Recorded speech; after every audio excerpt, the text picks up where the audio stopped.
আমি ওবায়দুল্লাহ ফারুক ইবনে মরহুম মাওলানা শফিকুল হক, যাকে জমিয়তে উলামায়ে ইসলাম বাংলাদেশের কেন্দ্রীয় সভাপতি নির্বাচিত করা হয়েছে, ঘোষণা করেছি যে আমি আল্লাহ রাব্বুল আলামিন এবং রাসূল সাল্লাল্লাহু আলাইহি ওয়াসাল্লামের আনুগত্য ও আদেশ পালন তথা আহলুস সুন্নাত ওয়াল জামাআতের অনুসরণ সবকিছুর উপরে অগ্রাধিকার দেব এবং সর্বাধিক গুরুত্বপূর্ণ মনে করব।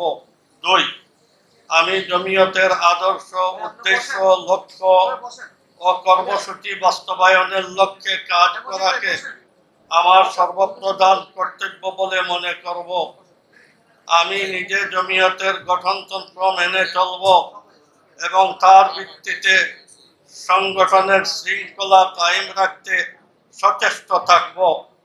4, আমি জমিয়তের আমানত সমূহের পূর্ণ হেফাজত করব।